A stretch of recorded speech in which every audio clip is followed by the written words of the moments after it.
Well, I want to talk to you about this man, Gottlob Frege.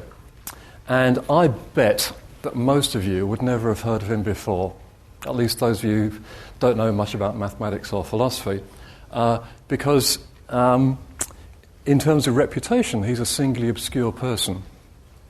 However, he's the most important person in the history of 20th century thought, and his story is a fascinating one. So I'm going to try and tell it to you tonight. Okay, so first of all, that's his history. As you can see, I mean, he didn't live a terribly exciting life. Born in 1848, studied at Jena and Göttingen, professor at Jena all his professional life, and he died in 1925. Frege was a mathematician, and he worked on the foundations of mathematics. That is, roughly speaking, that area where people investigate the basic concepts of mathematics, how they function, what's true of them, and so on. And he worked for something like 20 years on his magnum opus. No publish or perish syndrome then. This was the Grundgesetze der Arithmetik, in which he formulated and justified his views about these basic concepts. And I'll try to explain this to you as we go along, but let's just give you the big picture first. So the first volume appeared in 1893, and the second volume was just about to appear in 1903, when, as the book was in press, Frege received a letter from this man, Bertrand Russell. And Bertrand Russell, the great British logician, had been reading Frege, and he'd found a problem with Frege's work. And Frege was devastated by this. So he wrote back to Russell in the following terms: "Your discovery of the contradiction caused me the greatest surprise, and I would say, almost say consternation, since it's shaken the basis on which I intended to build arithmetic." That's theory of numbers. "The matter's all the more serious, since with the loss of the principle in question, not only the foundations of my arithmetic, but also the sole possible foundations of arithmetic seems to vanish. In any case, your discovery is very remarkable and will perhaps result in a great advance in logic, unwelcome as it may seem at first glance." So after he got the letter from Russell and he replied to it, he ripped the book off the press. And he thought for a while, and he added an appendix in which he tried to repair the problem that Russell had found. And the appendix starts like this: "Scarcely anything more unwelcome can befall a scientific author than to have one of the foundations of the edifice shaken after his work is done. This is the position into which I was placed by letter of Mr. Bertrand Russell, as the printing of this volume was nearing completion." So, in the body of the appendix, he tried to solve the problem that Russell had found, and he made some suggestions. But it must have been very clear to him very soon that these didn't really work. And effectively, he gave up the project. He didn't stop publishing quite. He did publish some things after that, but effectively he gave up his life's work. And he did think a bit more about the foundations of mathematics, but it was on a completely different way which never came to anything like fruition. So Frege realised that his magnum opus had gone down the gurgler, and he died in 1925 believing that his life's work was a failure. However, few people managed to create a revolution in thought. But actually, Frege did that. He created a revolution in logic. But he created not only one revolution in logic, he actually created two revolutions. He also created a revolution in philosophy. So his work in both logic and philosophy in the 20th century is seminal. Okay, so this is where we're going. First of all, I'll explain Frege's work to you and why it ended in failure. Then we'll see how he managed to bring about these two revolutions, which he really had very little conception of because he died in relative isolation. And then I'll just say a few more words about the conundrum, which is Frege. So, first of all, Frege's failure. And to explain the failure, I have to explain to you the context in which he was working. So this is the foundations of mathematics in the 19th century. So in the 19th century, people knew there were lots of different kinds of numbers. There are natural numbers, 0, 1, 2. There are integers, which is, those plus the negatives. There are rational numbers, fractions if you like. There are real numbers, things like root 2 and pi and so on. There are complex numbers, like the square root of -1. And there were infinitesimals, numbers which were closer to 0 than any real number you like. So there's this whole welter of different kinds of numbers. And people didn't really understand them at all. So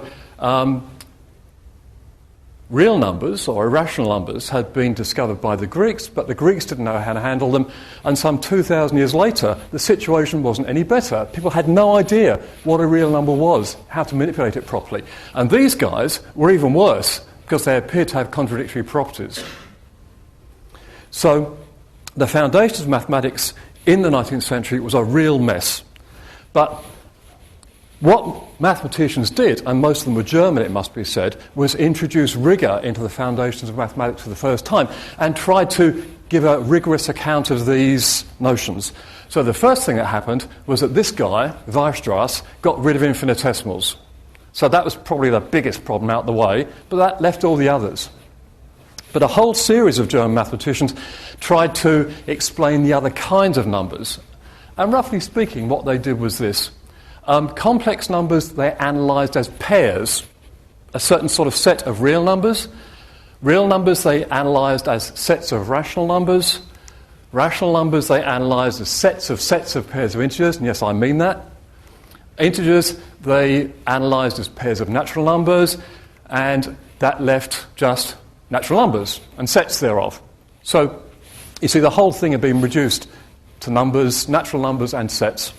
And I'm not going to go into the details here because they'd be boring, but let's just show how one of these tricks is turned. That's the definition of real numbers. Okay, so this was done by Richard Dedekind. And his solution to what a real number is very, very simple. Just take a sequence of rational numbers, fractions. Okay? Those can be ordered in the obvious way. Now partition them. Okay, so it's two parts such that all of these guys are less than all these guys are greater than all these guys. Well, Dedekind said, that's a real number. Just a pair, just a section of rational numbers. It's very simple, but very effective. So root 2, for example, everyone's favourite irrational number, is just that partition. And you see, because root 2 has an infinite decimal expansion which never repeats itself, there's no last member of this partition and no first member of that partition. So there's a kind of gap, as it were, but you can represent this gap by this partition. Okay, so that's the Dedekind trick. And in the same way, by the time that Frege was working, all kinds of numbers have been defined in terms of sets and natural numbers. And there things stood. So the next question on the agenda is, what the hell is a natural number? What is 0, 1, 2, 3, 4? This was the problem that Frege set himself to work on. And what he wanted to do was define the natural numbers in terms of sets, so reducing everything just to sets. And then he wanted to say that the principles about sets are really principles of logic. So in this way, he'd have reduced all of number theory to pure logic. And this was his thesis, called logicism. All truths about numbers are truths of pure logic. Okay? So, two stages. Define the natural numbers in terms of sets, and then show that sets are part of logic. That was Frege's program. Okay, the first part is kind of easy. That's the definition of natural numbers in terms of sets. So roughly speaking, Frege said 0 is the set with no members, 1 is the set of all sets with one member, 2 is the set of all sets with two members, and so on. Now, of course, that's circular as a definition. That doesn't work. But roughly that's what it amounts to. And part of Frege's cleverness was he was able to do that without circularity. So that part was sort of under control. What about sets, though? He had to show that sets were really part of logic. So what is a set? Well, Frege said that a set is really just the extension of a condition. So any condition you can put on things, whatever is the bunch of things that satisfies that condition, is a set. So any condition defines a set. A set just is the extension of a condition. So, for example, the condition is red defines a set of red things. The condition is an even number defines a set of even numbers, and so on. It looks kind of straightforward, right? And having thought that sets are just sort of the extensions of any condition you like, conditions look pretty much like things that belong to logic, so is home and hosed. So this was his program, and this was what he set out in the Grundgesetze, his magnum opus. So what was the problem that Russell found with this? Well, it was to do with Frege's account of sets. So some sets are members of themselves. So, for example, the set of all sets is a set, and so it's a member of the set of all sets. So that set is a member itself. Some sets are not members of themselves. So the set of red things is not itself red, it's an abstract object. A fortiori, it's not red. So the set of all red things is not red, so it's not a member itself. Okay, so some sets are, some sets aren't. What about the set defined by the condition is not a member itself? So think of all those sets which aren't members themselves, like the set of all red things. Is it a member itself? Well, if you just think about it for a moment, if it is a member itself, then it's one of the things that isn't a member itself. And if it isn't a member itself, well, it's one of the things that's in the set. So if it is, it isn't, it isn't, it is. That's Russell's paradox for you. And that's the paradox that Russell found which destroyed Frege's work. Okay, and as I said, his work never really recovered from this because he had no solution to it. And the solution nowadays, I guess, is still contentious in some ways.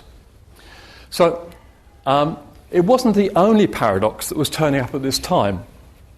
So there were various other paradoxes, for example, by Cantor, one of the foundation figures of modern set theory, about this biggest set. Okay? Think of that biggest set. The biggest set of everything there is. Okay, well, Cantor actually proved that for any set there's a bigger. So there can't be a biggest set, yet the set that contains everything has to be the biggest set. So this is actually of a piece with Russell's paradox, although that maybe not be obvious. But filling in the details is hard. It takes pages and pages of mathematical work, and so people didn't quite know how to react to it. But Russell's paradox, you can explain to a 10-year-old, okay? That's what made it hard, because it was clear that the problems weren't just in the kind of recondite machinations. They were buried deep in the conceptual apparatus that was being deployed. All right. So, you might just want to know what the situation is nowadays. The modern situation is essentially due to this guy in the 1910s, 1920s, Zermelo. And Zermelo showed how numbers can be defined purely in terms of sets. It wasn't Frege's definition, because that became impossible. But Zermelo found another way to do it. So, in a sense, that part of Frege's program was carried out. You could define natural numbers in terms of sets, but the set theory turned out not to be part of logic. And in particular, you had to give up this idea that every condition defined a set. So some do, some don't. And crucially, that kind of condition that you use in Russell's paradox turned out, according to Zermelo, not to define a set. Which conditions define sets, which don't? Well, that turns out to be a really hard question, and whatever it is, the answer doesn't look like pure logic. It looks like there's a lot of hard mathematics going on there. So that's the kind of current situation, and maybe a little bit of Frege's program was salvaged, but not the whole thing. Logicism has gone out the window. Okay, so that's the revolution in logic. So it's not the revolution in logic. That's Frege's magnum opus and why it failed. Okay? But as I said, even though his major projects in life failed, his work generated two revolutions, one in logic and one in philosophy. And I'll describe those to you now, starting with the revolution in logic. So why did Frege need logic? Well, he needed logic because he wanted to show that everything in number theory was logic. So you write down some basic axioms, if you like, or conditions which are logic, and then you want to deduce everything else from that. So you need some kind of inference engine, some kind of machinery which allows you to deduce other things. And Frege was living in the 19th century with the high standards of German rigour in mathematics, so there could be no hand-waving. This had to be tied down really hard. And what Frege discovered was that traditional logic just wasn't up to the task. So logic has a long history in the West, and it has gone through 2 or 3 great periods in the last 2,500 years, but it goes back to this guy, Aristotle. And in some way, Aristotle's work remained foundational until the end of the 20th century, until Frege, that is. So what Aristotle did was canonize a system of inference which is called syllogistic. And here's a simple syllogistic inference, which you may have suffered under in some intelligence test or other. All A's are B's, all B's are C's, therefore all A's are C's. Well, that looks kind of right. If all A's are B's and all B's are C's, well, then anything that's an A is a B. Here's another one. Some A's are B's, no B's are C's, so some A's are not C's. That's harder, isn't it? Okay, I'll leave that one as an exercise for you. You can sort of take it home and scribble with little circles and things. You'll see it works. Logicians knew about this kind of inference.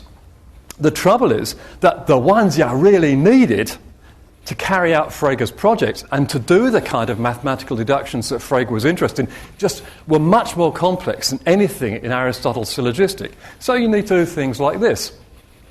This is, roughly speaking, a proof there's no greatest prime number. What you do is it's an argument by reductio ad absurdum. You suppose there is, then you deduce something which contradicts it, and then you infer that the assumption must be false. So suppose that n is the greatest prime number, then you do a bit of deduction. So there's an m greater than n, which is also a prime number. And that can't be right if n is the greatest prime number. So the supposition can't be right. There's no greatest prime number. So that's a simple reductio argument, standard argument in mathematics, but you just can't formalize it in syllogistic. And as Frege started to work through the details of the deductions he wanted to make, he just realised that Aristotelian logic of his day was not up to scratch. So he needed a new vehicle to do this. And so he invented what effectively amounts to modern logic. Okay, and he did this, because he was a mathematician, in a way that deployed the mathematical techniques of his day to logic in a way that never had been done before. So in particular, mathematicians at the time were developing techniques of algebra, axiomatization, and that's exactly what Frege did to logic. He deployed these techniques to produce logic approached in this fashion. So this was in his first book called the Begriffsschrift. It means the concept notation, which he published in 1879. So it's here he created the logical vehicle for what he wanted to do. And if you look at what he created, you will see funny things like this. Now, this is not Frege's notation. I'll come back to that later. This is the notation as it appears in modern logic. And you can see that it's symbolic logic. This is actually a list of axioms for Frege's system, or at least a large part of it. And then you deduce things by manipulating those symbols. All right. So he deployed the techniques of algebra to do this. But he had to do a lot more than that, because he had to make many conceptual innovations to handle things for the first time, really, in a way that no one had ever thought about before. So, just think of those sentences. Alice saw Brad and Alice saw someone. Now, they look as though they're kind of similar, right? Alice, in both cases, is seeing something, and it's sort of definite in the first case and not very definite in the second. So someone is a bit like a name. It's a bit like Brad. It ain't. Because as soon as you start to think about this, all hell breaks loose. It's not so obvious with someone, but it's obvious with Alice saw no one. Okay. In Lewis Carroll, he has a great deal of fun with this. So Alice meets the White King, who's looking for a messenger. And the White King asks Alice whether she's seen anyone come down the road, the messenger. And Alice says, I've seen no one. And the king says, just look along the road and tell me if you can see the messenger. I see nobody on the road, said Alice. I only wish that I had such eyes, the king remarked in a fretful tone, to be able to see nobody, and at such distance too. Why, it's as much as I can do to see real people in that light. Okay, this is a Carroll joke. His works are replete with philosophical jokes, and the king is kind of treating nobody as a name, and it obviously isn't. It's just a way of saying you can't see anybody. So these words like everyone, someone, no one are not names. So how do you treat them? Well, this was a problem that had kind of lain dormant in logic for 2,000 years. The medievals had a very, very cunning way of treating phrases like this by sort of reducing them to names. It sort of worked, but not very well. So Frege had to invent a whole new conceptual apparatus to handle this kind of thing, because phrases like something, everything, nothing are just, everywhere in mathematics. So what he did was say, well, we need to recognise some new linguistic categories, and he called them quantifiers. So this one with the upside down A is read all x are such that. So for all x, just you read that as all x are such that, and this one with the backwards E is read as some x such that. Okay, and then if you've got that machinery under control, you can write the two sentences we started with are like this. So Alice saw Brad. Brad is a name, no problem. Okay? But Alice saw someone says, for some x, Alice saw x. And now it's quite clear that the form of these two things is quite different. Right? And once you make these conceptual innovations, lots of things become clear. So everyone saw someone has two quantifiers, everyone and someone. And it might not ever have struck you before, but that's actually ambiguous. It can mean there's somebody such that everybody saw them, same person, or it can mean everybody saw somebody or other, maybe different people. So, for example, suppose I say, we're all waiting on the road, we're waiting for the messenger to come, the road was empty, and suddenly everybody saw someone. Now, the natural understanding of that is everybody saw the same person, the messenger. Right?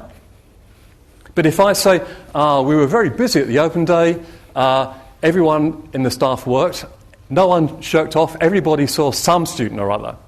Okay? That doesn't mean that everybody saw the same student. That means that everybody saw some student. So that's an ambiguity in this. And this is an ambiguity which you get quite naturally once you realise that there are quantifiers involved. So this says that for every x, there's a y that x saw y. So that's every x saw some y. That's like the student case, right? This says there's some x such that everybody saw, there's some y such that everybody saw the y. That's the case where everybody sees exactly the same person. And before you run away with the idea that this is a party trick, it most certainly isn't. The order of quantifiers is really significant as soon as you start to do any reasoning of any complexity. So one thing that threw mathematicians badly in the 19th century was this. Okay, the first one is a condition for continuity of a function, and the other is a condition for uniform continuity. Now, I'm not going to try to explain to you what the difference is, but they're different. Continuity is roughly when you can draw a curve without taking your pen off the paper. Uniform continuity when it's a lot smoother than that in some sense. And the difference between them, which had really thrown mathematicians for 100, maybe 150 years, is precisely in this quantifier switch. You can see that they're exactly the same, except for the fact that this one has a universal and a particular, and this one has a particular and a universal. That's the only difference. But because people didn't have this straight, they were really confused.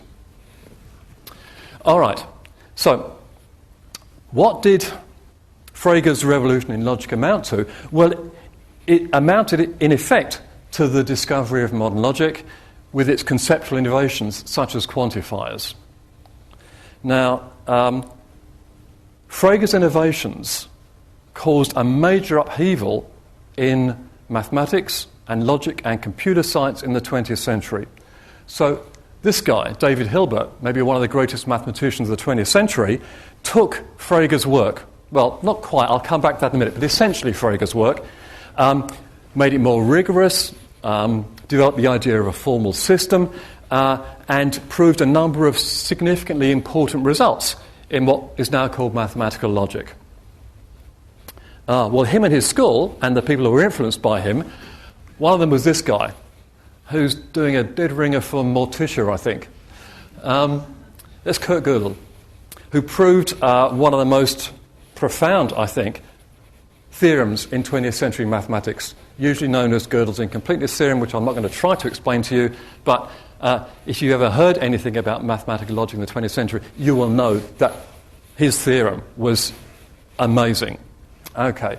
Not only that, this guy, Alan Turing, one of the most important founders of computer science. So this is 30 years before the advent of physical computers. People like Turing laid down the foundations of computational science 30 years before practical computers appeared. This is an amazing achievement.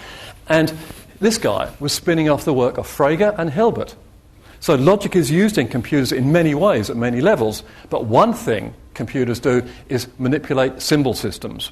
And that's exactly how Frege conceptualized logic. And that was the way that Hilbert developed the idea. So, none of these developments in mathematics, in computer science, would have been possible without Frege. So he really did initiate an enormous revolution. Moreover, if you open any logic first-year textbook today, you will see essentially Frege's work. Here's one by my colleague Greg Restel. It's a first-year book on logic, and in it, Greg explains essentially Frege's logical theory. So this is absolutely orthodox in modern logic. It just couldn't be there without the work of Frege.